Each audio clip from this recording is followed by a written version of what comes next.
gudoomiyaha gobolka wasiirka wasaaradda warfaafinta iyo waliba saraakiil ku socota ciidamada midowga Afrika ee AMISOM ee secretary gaar ahaan dowladda Itoobiya ku dareera shacabka qaybasho shalduun ee bandhigani kula qayb galina waliba kuma nagaan sidoo waqtidan geliya iyo sidoo markaasaydi aan cajiin markaa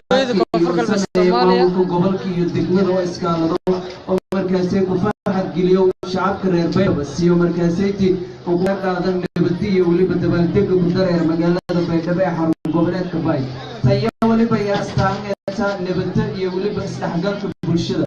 walina lanka dalaya markaasaydi in bulshada isdhexgalan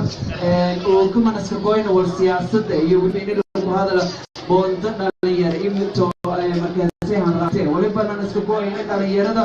lagu farxi markaasaydi isdhexgalan dhalinyarada muddo shaqo ay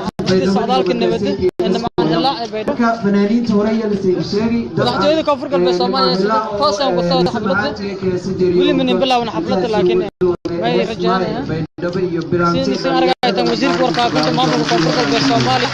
وبس حسنا وأنتفق سكر وسراكيل بصودا هذا محمد سكرتير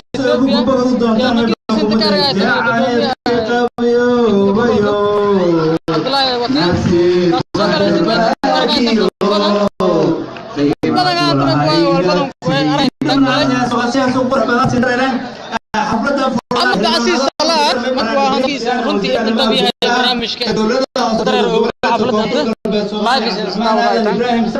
oo kule wasiireen ku dhalinyarada goobta oo ku tasafay arabtay inaan ka soo